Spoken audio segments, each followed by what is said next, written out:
Só 10 traballadores do cadro de persoal do Hotel Balneario Eurostar Silla da Toxa manterán o seu posto de traballo. E a proposta que fai o grupo Otusa no marco do ERE extintivo proposto para este establecemento. De principio, cando presentara o ERTE, era para 36 persoas, había 36 persoas afectadas, e o que fai en este momento é que esa cifra se reduce a que son 21 os contratos a extinguir, dos 36, 21 son os contratos a extinguir, máis 5 persoas que se lle remata pola súa situación, é dicir, estaban cubrindo baixas ou incluso estaban becarios e tal, pois pola súa situación rematan a relación laboral tamén coa empresa. Manterían a 3 traballadores de recepción, un de reservas, 3 de restauración e outros tantos de mantemento. Tan só estes últimos continuarían ademais coas mesmas condicións laborais, con contratos indefinidos a tempo completo. Os demais pasarían a ser fixos discontinuos con garantía de traballo para 9 meses o ano.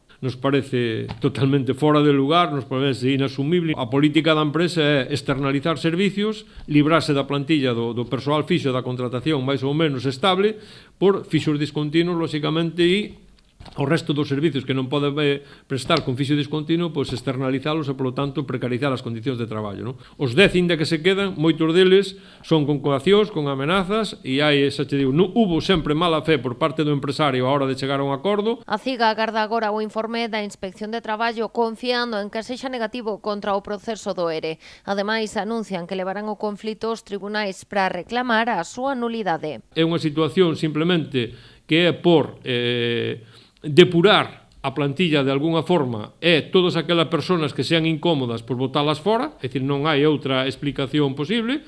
Entre eles, dos 5 membros do comité de empresa despide a 4, fai un mes e medio estábamos negociando o calendario de vacacións do ano 2025 e por non chegar a alcanzar un acordo no calendario 2025, unha semana despois nos vemos con expediente de regulación de empleo para toda a plantilla. Agora os traballadores están á espera de recibir a comunicación oficial e individual por parte da empresa, aínda que a intención do grupo Otusa é cesar a relación laboral o 2 de xaneiro. Dende os sindicatos xa anunciaron que continuarán coas movilizacións e coas convocatorias de xornadas de folga. A seguinte manifestación será este xoves ás 11 da mañá, con saída dende o Concello do Grove ata o propio hotel.